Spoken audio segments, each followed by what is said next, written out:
Bueno, muy buenos días. Hoy nos corresponde hablar sobre la extremidad superior y en la parálisis cerebral.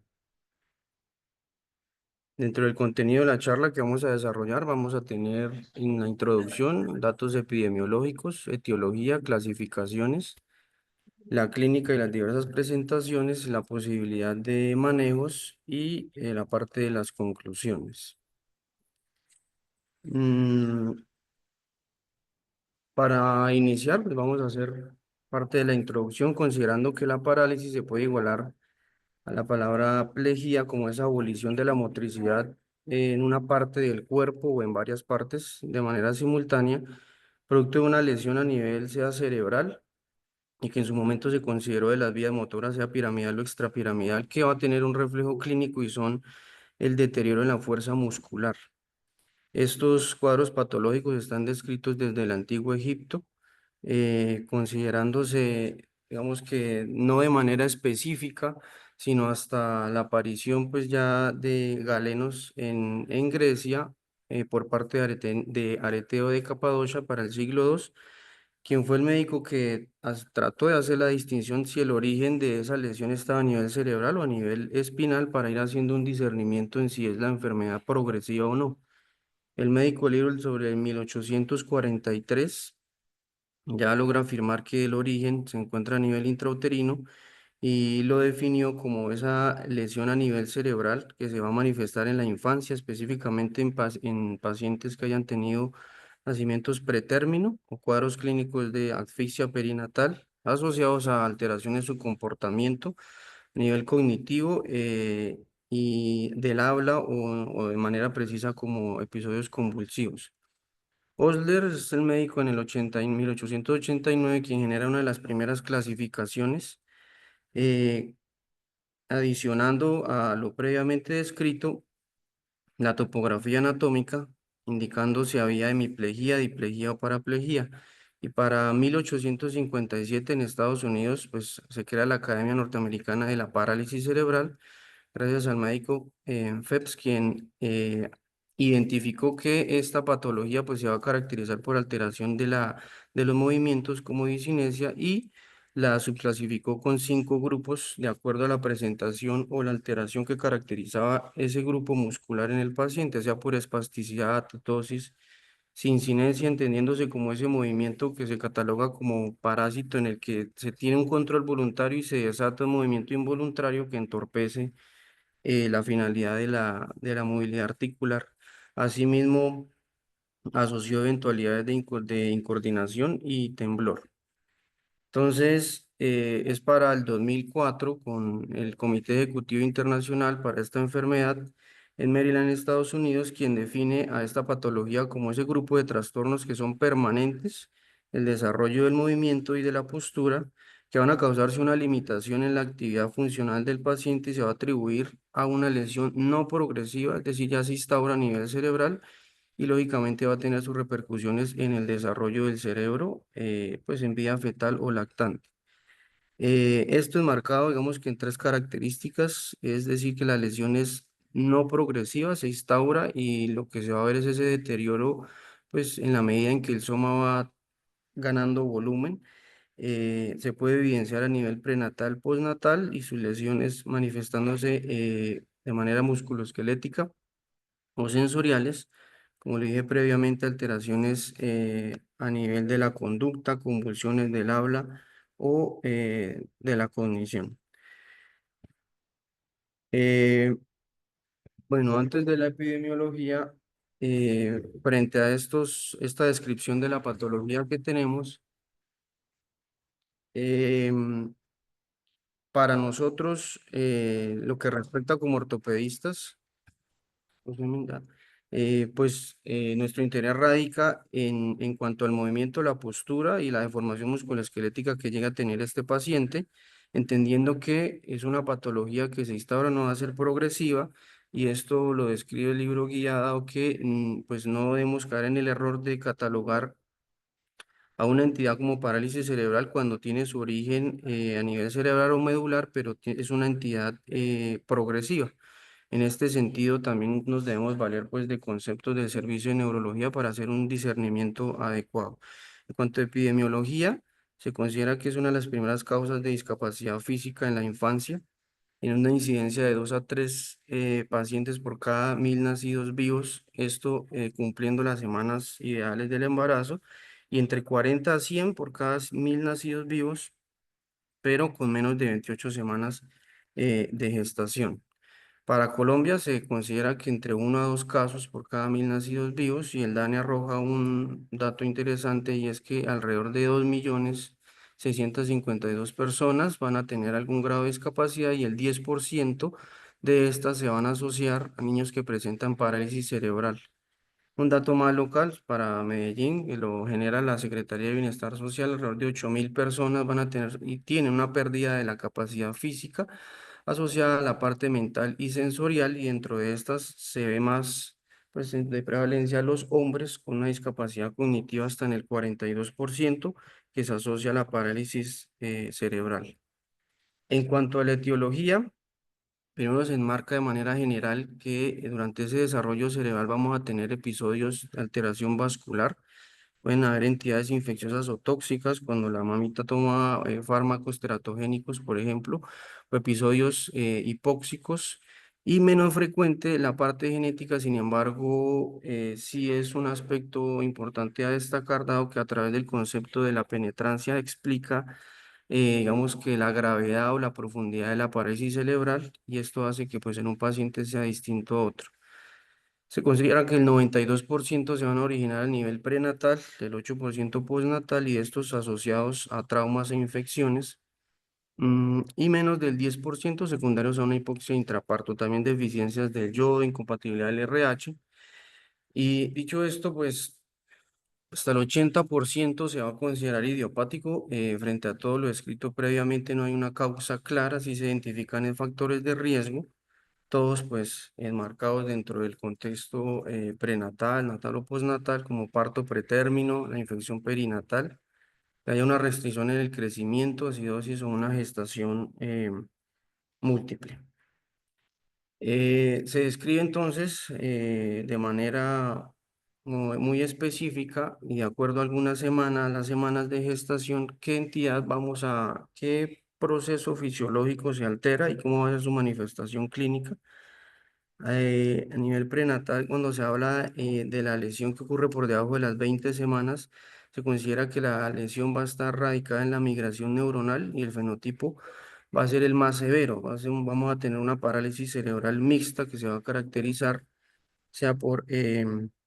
espasticidad o distonía. Sobre la semana 24 a 32 se considera que la lesión va a ser en la sustancia blanca a nivel periventricular, y se va a caracterizar también por el paciente con musculatura espástica, diplejía y alteraciones a nivel motor. Y de manera tardía, que ya es en el periparto, se va a caracterizar es por una lesión que ocurre a nivel de los ganglios basales, y esto se va a tener su representación clínica en una alteración clara en cuanto a movimientos como distonía o coriatetosis. Y es allí, en estas semanas, dado que es la zona cerebral que metabólicamente está más activa. Asimismo, se describen factores causales con su secuela neurológica, como vemos en la parte inferior de la diapositiva, como es el caso de prematurez para general paraplegia y espástica. Partos podálicos también están descritos. Traumatismos dentales para hacer hemiplegia espástica, y en el caso de procesos infecciosos como la rubeola, para hacer espasticidad asociados a alteraciones oculares como catarata, y también desordera y afecciones cardíacas. En- Hay una característica importante para destacar, y es que la eventualidad del infarto cerebral al momento de hacer el desarrollo de infarto de zonas en el desarrollo del tejido cerebral, que se van a manifestar como una trombosis venosa o cortocircuitos. Se ha visto que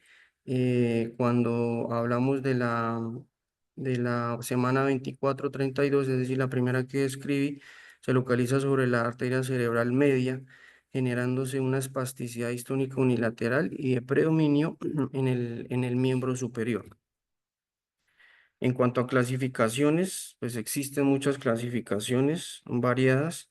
Van a tener sí como característica el tipo de movimiento, el tono muscular y las ubicaciones que tenga, la presentación en el paciente. El libro guía pues, nos describe que a lo largo de la historia se han dado múltiples clasificaciones, van a tener un enfoque de acuerdo a la especialidad o la rama de la medicina que han intervenido y cada una de estas le ha aportado. Sin embargo, pues todas se han desprendido desde la primera que fue de Phelps en el 50 y paulatinamente han ido agregando observaciones clínicas, sean por parte de niveles de alteración cognitivo o del movimiento. A manera de resumen y de manera práctica, pues tenemos estos cuatro escenarios en los que vemos esa lesión a nivel de la corteza cerebral para generar una parálisis cerebral espástica. A nivel de los ganglios basales, como lo dije, lo que va a caracterizar es la alteración en los movimientos, van a ser movimientos incontrolados. A nivel del cerebelo, vamos a tener fallas en el equilibrio y en la coordinación, como una parálisis cerebral atáxica, y puede ser también presentación de manera mixta, donde las lesiones cerebrales van a estar en cualquier parte o en conjunto a nivel cerebral. Ya de manera específica y para ir haciendo el cerco en cada una de ellas, la que más se presenta es la parálisis cerebral con espasticidad, que está entre el 70 y el 80% de los casos, caracterizándose por esa rigidez muscular, la lesión en la corteza motora. Clínicamente va a tener presentaciones de diplejía, monoplegia, cuadriplejía. De manera característica, vamos a ver signos de la motoneurona superior como esa hiperreflexia, el incremento en el tono muscular y esa atrofia muscular, pero por el desuso, y se evidencia que vamos a presentar mayor resistencia muscular o de movilidad articular frente a diferentes velocidades de la movilización pasiva y frente a diferentes ángulos del mismo. La disquinética sobre el 6% ya va a caracterizarse tiene dos escenarios por distonía donde hace hipoquinesia, hay hipertensión, hipertonía, perdón, que se va a agudizar con el reposo o la coreatetosis, que es ese movimiento excesivo con hipotonía que se va a caracterizar por contorsiones dolorosas, donde son movimientos que no son súbitos, de aparición súbita, no son predecibles y que entorpecen movimientos voluntarios que puede tener el paciente. Este se ve agudizado por comportamiento de la misma posición o la actitud anatómica que presta el paciente. La ataxia, que es el otro 6%, donde tenemos esa lesión a nivel del cerebelo, donde se va a evidenciar esa pobre coordinación con movimientos específicos para la marcha y el equilibrio, destacándose hipotonía, pérdida de la coordinación muscular en conjunto y vamos a tener pues un precario control de movimientos puntuales que se va a manifestar con la anormalidad en la carga o en la fuerza muscular. Y de últimas está la mixta, que es esa mixta que se describe o que no se puede catalogar a un paciente, sea puramente espástico, atáxico o distóxico, porque pues se tratan de solapar por la presentación clínica. Esta mixta sí se va a caracterizar por presentarse de manera espástica, atetósica o con ataxia. Estas son las otras manifestaciones clínicas con los porcentajes hallados en la literatura, donde evidenciamos que no es solo la parte cerebral, pues de ahí se generan múltiples patologías, hasta en el sistema urinario, como vemos, incontinencia en un 25% y asociaciones de alteración cognitiva con cuadros epilépticos. Algo característico y es la presentación del dolor está en un 75%, que está asociado a las contracturas, persistencia de luxaciones de cadera de hombro, el uso de dispositivos ortésicos que obligan a mantener una actitud, pero el paciente pues no la tolera, y los espasmos o movimientos súbitos que presenta el mismo. Para adentrarnos en la observación de ese miembro superior en el contexto de parálisis cerebral, vemos que se considera que la evaluación del miembro superior es un poco compleja, dado que se va a requerir de varias consultas y de una intervención multidisciplinaria, sean servicios de fisiatría, pediatría, terapia ocupacional, desde luego que ortopedia, para determinar frente a ese escenario o esa constelación de signos clínicos que describí, frente a cuál estamos, frente a cuál es su etiología y cuál va a ser la mejor intervención. Dentro de los objetivos que se plantean en estas primeras intervenciones, pues va a ser mejorar esa función de la mano frente al agarre y la liberación de los objetos para hacer una manipulación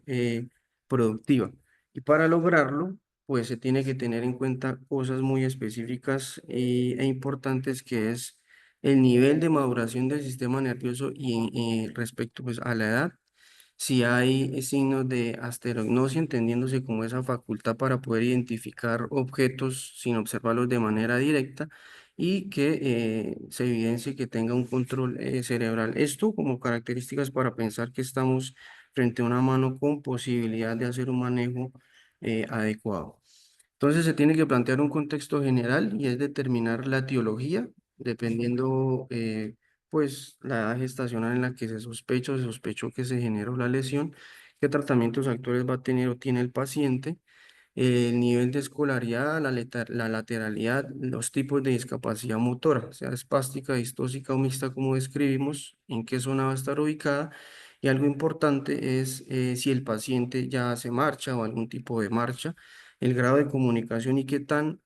colaborador es, dado que pues, se va a requerir, aunque es un paciente muy limitado y condicionado, se va a requerir de su intervención al momento de hacer planes de rehabilitación. Estas tres imágenes muestran un dato importante que lo escribe el libro guía, que nosotros como ortopedistas pues no debemos dejarlo solo del servicio de pediatría, sino saber los reflejos, que son tres, que se considera que deben desaparecer sobre la cuarta o sexta semana, y son el reflejo de Moro, donde el niño tiene esa sensación de vacío y hace abducción de sus extremidades superiores, de la extensión cruzada cuando se estimula la columna cervical, sea al lado derecho derecho o izquierdo, generándose la abducción de la extremidad superior en conjunto en simultáneo con la extremidad inferior, y el reflejo de la prensión, que es frente al estímulo palmar, pues se va a generar ese agarre del niño. Otra de las cosas también para valorar en este momento es ver el niño qué predominancia tiene, o sea, qué mano es la que más usa al momento de estar frente a los alimentos o manipulación de los objetos, y ver si hay reflejo o extensión plantar para catalogarlo de manera patológica o fisiológica. En ese sentido, es importante saber cómo la extremidad superior pues tiene un desarrollo o una adaptación y qué tan versátil es en los medios en que se mueve, sea a nivel de la rehabilitación, sea a nivel de su vivienda, de su domicilio, y cómo interactúa con otros familiares. Entonces, en ese ejercicio pues se han descrito múltiples escalas o clasificaciones, y esta denominada House es una de las que más tiene, de las que más se ha podido reproducir. Son 8 niveles donde denotan el grado de función de la mano, considerándose que de grado 5, 6, 7, 8 es una función global para la mano, digamos que aceptable. Otra de las clasificaciones que muestra la literatura es el sistema de clasificación de la habilidad manual para niños con parálisis cerebral, en 5 niveles, donde podemos hacer el análisis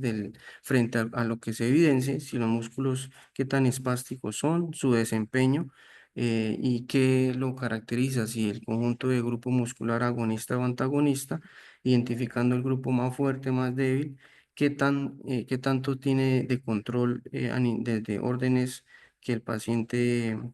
digamos, que entienda y ejecute, la actitud postural de su mano y el reconocimiento de deformidades. Eso en cuanto a una observación general y qué tan funcional en términos, vamos, que de todo su ambiente tiene la mano. Tenemos también que hacer una evaluación específica, y es la función motora, y para esto pues está descrita a través de la escala de Kendall, que son 5 puntos, que va a proporcionar una manera pues fácil y rápida de evaluar el niño, buscando una debilidad significativa o el desequilibrio muscular. Es muy útil, dado que pues se requiere solo de la asistencia al consultorio, y sí tiene una desventaja, y es que pues requiere una experiencia del evaluador, dado que necesitamos saber el posicionamiento adecuado de la mano y qué tanta fuerza se le aplica para que la observación sea objetiva. Y otra escala que se genera es la de Ashworth modificada, en donde nos va a permitir digamos que determinar de manera objetiva qué tan espástico es un grupo muscular. Y esto, pues teniendo en cuenta que debemos hacer la diferencia entre un cuadro rígido o espástico, considerándose el rígido como ese movimiento pasivo de un grupo muscular en el que va a tener ese aumento de tono, pero a diferentes velocidades y ángulos, distinto a la rigidez muscular, que es ese movimiento pasivo donde siempre va a tener la mismo em, tono, indistintamente sea de velocidades o de ángulos. Entonces debe entender que esa contractura muscular o rigidez es consecuencia de la contractura muscular, y esta característica de rigidez se va a dar más que todo en pacientes adolescentes o de maneras graves o profundas de la parálisis em, cerebral. Otra característica a evaluar y que nos va a determinar frente a algún tipo de tratamiento qué tan funcional va a ser esa mano es la sensibilidad, que se considera que por debajo de los 6 años tiende a ser difícil su valoración porque se van a manifestar de manera profunda las lesiones o los niveles de extensión de la misma. Entonces, esto lo podemos evaluar por dos escenarios clínicos. Uno es grafestesia y es identificar en alguna zona de la piel esa silueta que se circunscribe, sean números o letras, o la estereognosis, como lo dije previamente, como la facultad para identificar objetos sin observarlos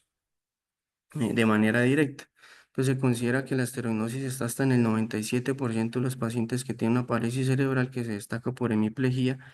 y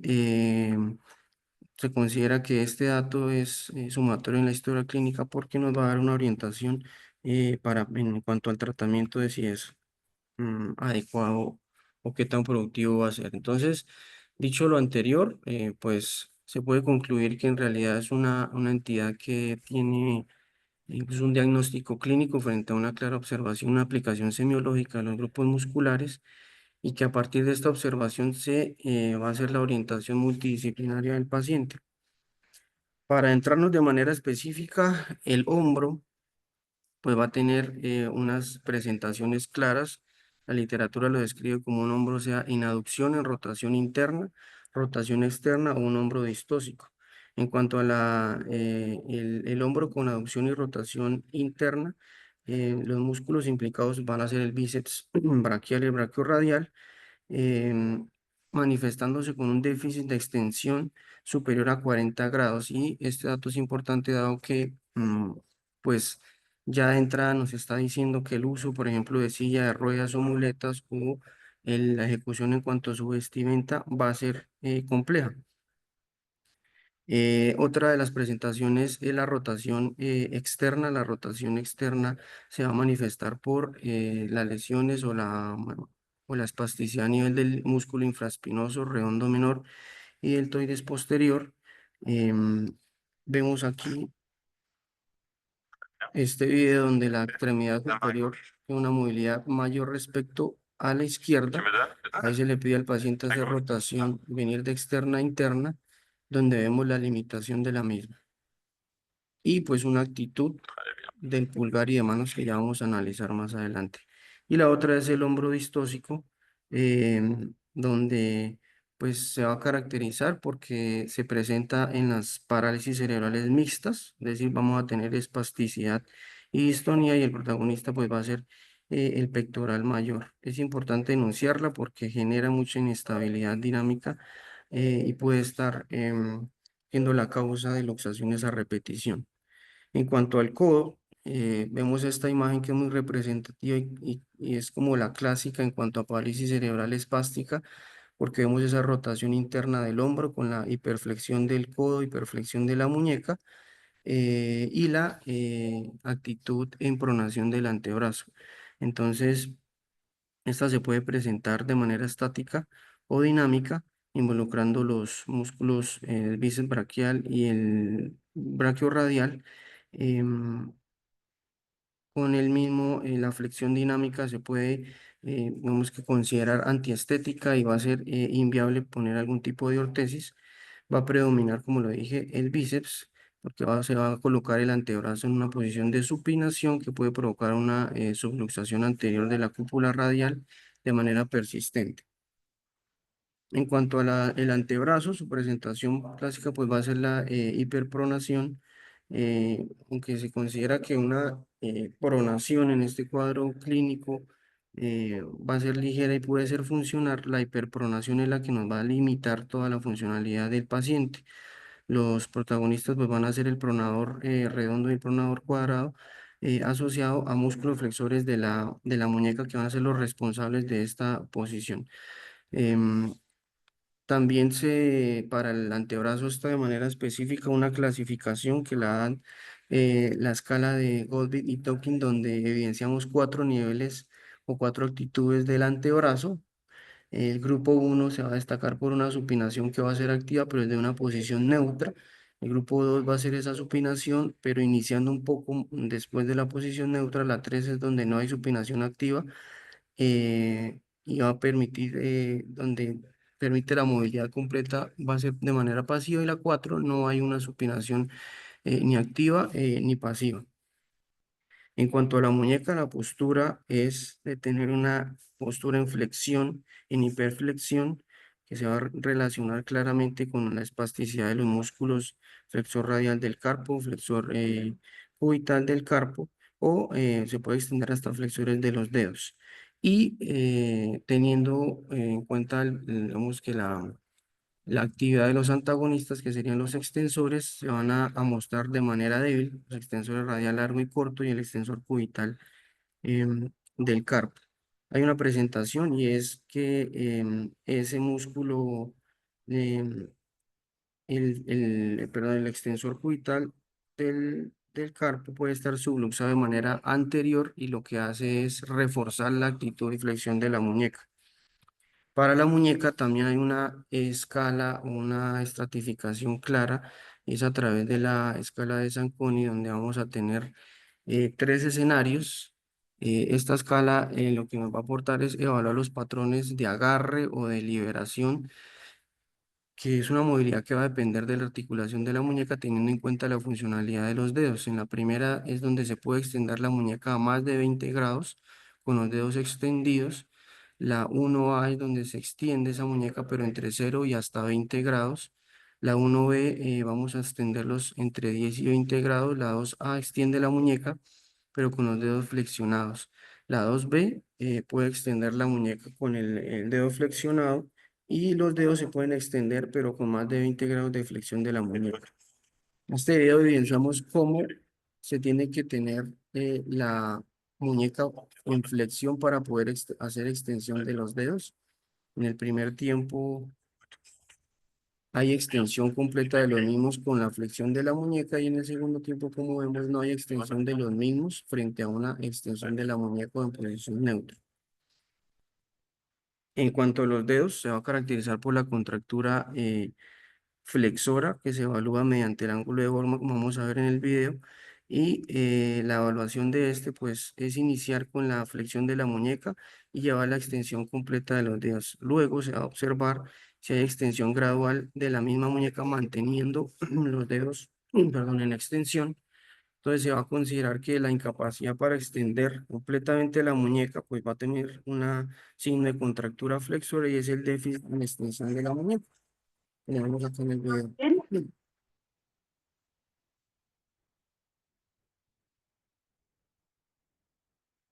Los músculos intrínsecos también se van a ver afectados, y van a tener una actitud que se va a ver más que todo en reposo. En el reposo el paciente pues va a tener la tendencia a hacer la flexión de la metacarpofalángica y extensión de las interfalángicas. Es una posición que interfiere claramente con el agarre, y que ya que las articulaciones interfalángicas proximales van a estar en extensión. Esta actitud se evalúa con un signo clínico de Finochet-Bunel, que es evaluar la musculatura interósea, donde se evidencia una contractura eh, por flexión pasiva de la interfalángica proximal, corrigiéndose con la flexión de la metacarpofalángica.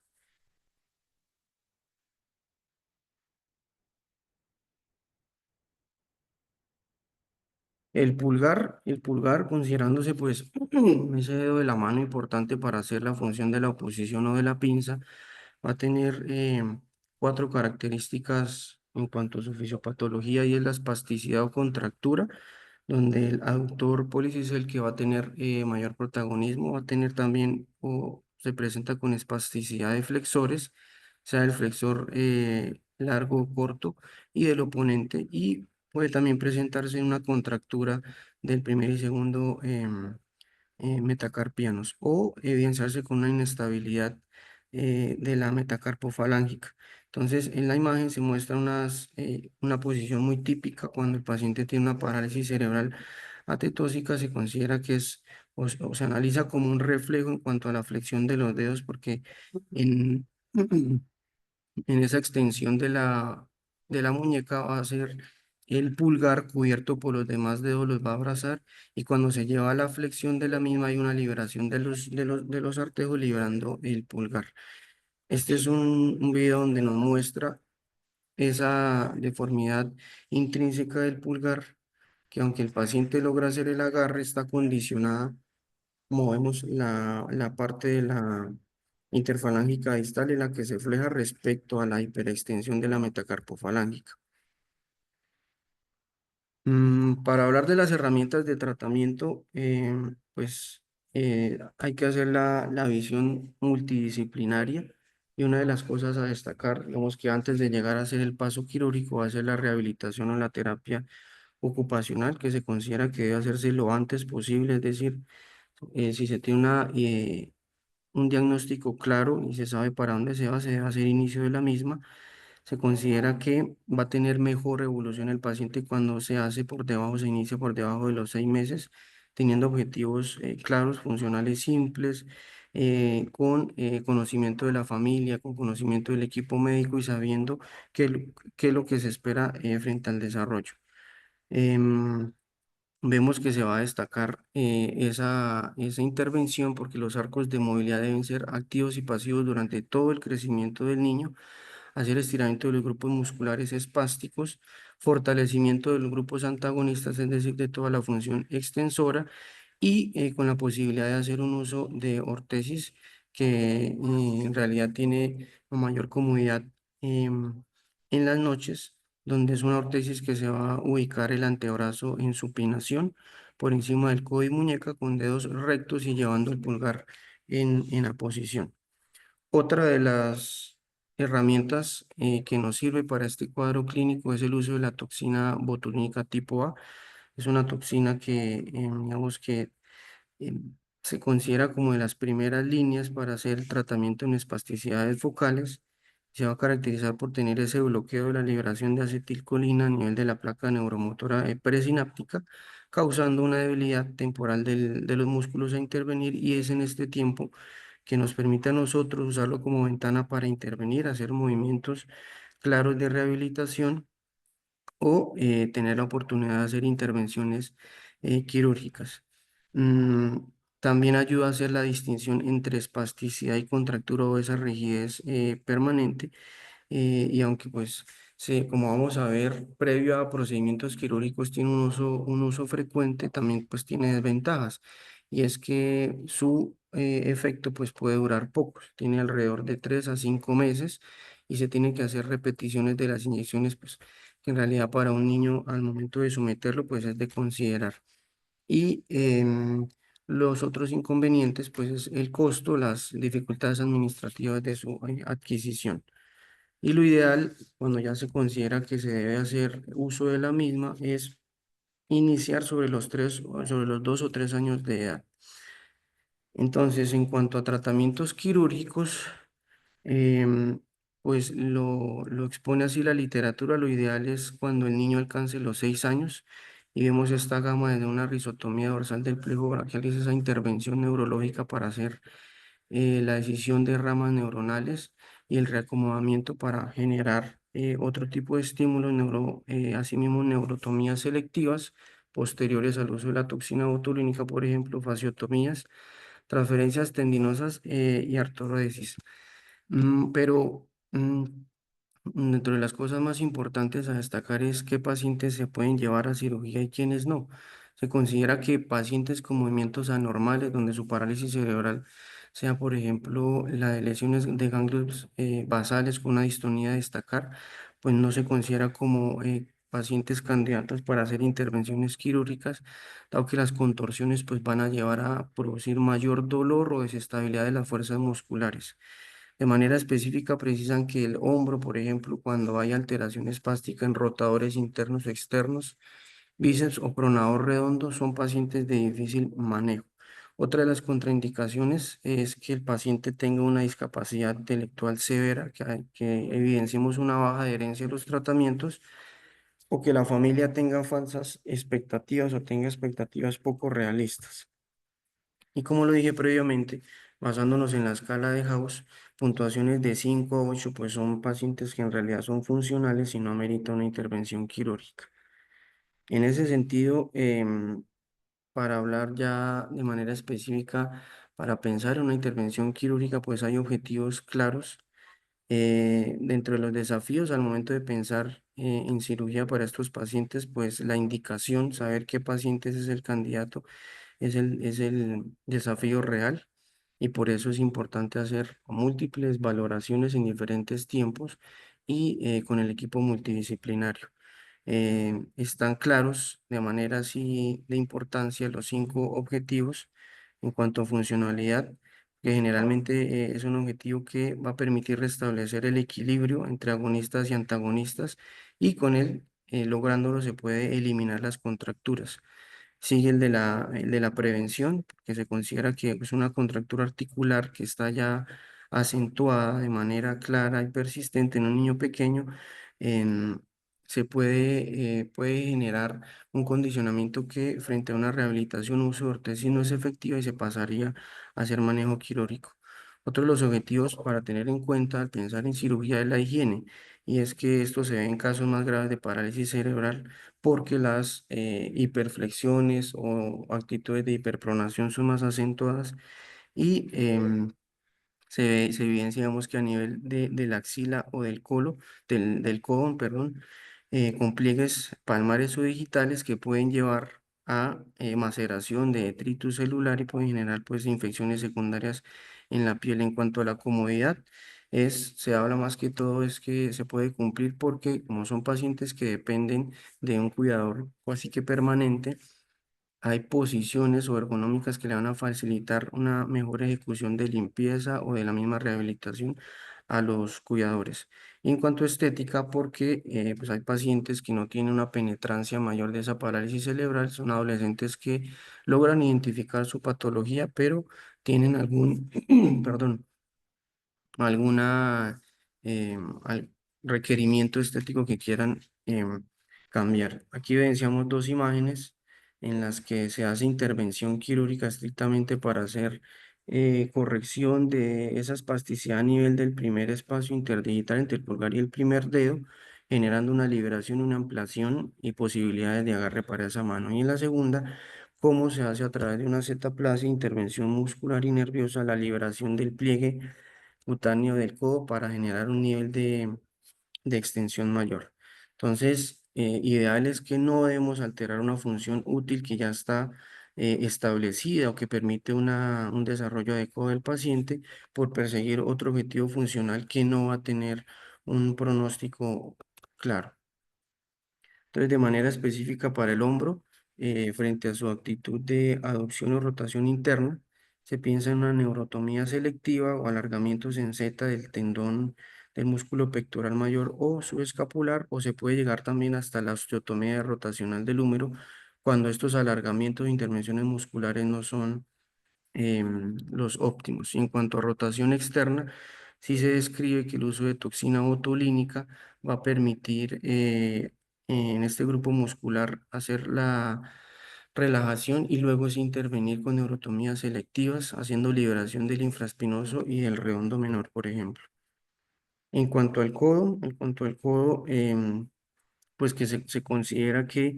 se puede presentar con una flexión, sea permanente o dinámica, durante ciertas actividades, pues va a presentar problemas o barreras para el desarrollo de la movilidad del paciente.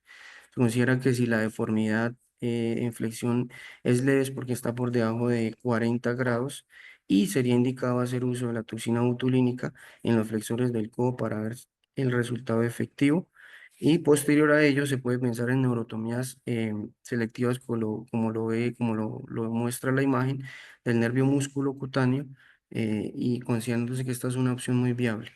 El objetivo dentro de este, si se hace, es no debilitar al músculo porque podemos tener un déficit de supinación que quedaría como una consecuencia, cumpliendo ese principio que se dijo antes, que ya establecía una función por buscar otra, se empeora el cuadro. Y si se considera que en escenarios de flexión del codo por encima de los 40 grados, lo que se considera es hacer un alargamiento en Z del bíceps para lograrse la liberación del brachiorradial a nivel del húmero o pronadores y flexores acompañados de capsulotomías, es decir, se hace una intervención quirúrgica más profunda. En cuanto al brazo, que se va a caracterizar por esa espasticidad y el pronador cuadrado es el que va a destacarse. En ellos, igualmente, hacer el relajamiento por contoxina botulínica y llevar a neurotomías. En cuanto a las contracturas que son severas, en las que son de difícil manejo, se plantean las tenotomías de este grupo muscular, no del cuadrado, sino del redondo, o hacer transferencias em, de este músculo que se le otorgaría esa característica de pronar a supinar a algún grado o haciendo liberación de la membrana interósea para que esa vasculación de radio y cúbito esté más libre. Em, en cuanto a la muñeca va a obtener la presentación de la hiperflexión y vamos a tener el objetivo de hacer el debilitamiento de los agonistas a través de la toxina botulínica para flexores de la muñeca o llevar esa extensión hasta los dedos, identificando si esta espasticidad está a nivel superficial o profundo para ver el alcance de la intervención quirúrgica, para ver si es viable hacer la intervención y generar esa función de agarre o de liberación de los objetos. Según la contractura y según su nivel y catalogado por las escalas previas, se puede pensar en fasciotomía de flexores o pronadores en el antebrazo, los mismos alargamientos en Z que son muy destacados de la zona musculotendinosa del flexor de la muñeca o liberaciones de los flexores a nivel o pronadoras a nivel sea del cúbito o del húmero como lo muestra la imagen, identificando ese elemento nervioso que es el ulnar, la zona del epicóndilo medial y cómo se hace esa liberación muscular, dejándola así sin esa inserción para generar una mayor extensión de la muñeca. Eh, Otra de las cosas es reforzar los antagonistas a nivel de la articulación de la muñeca y tiene que ver con actuar sobre los músculos extensores. Se considera que se puede pensar en algunas transferencias para restaurar esa extensión de la muñeca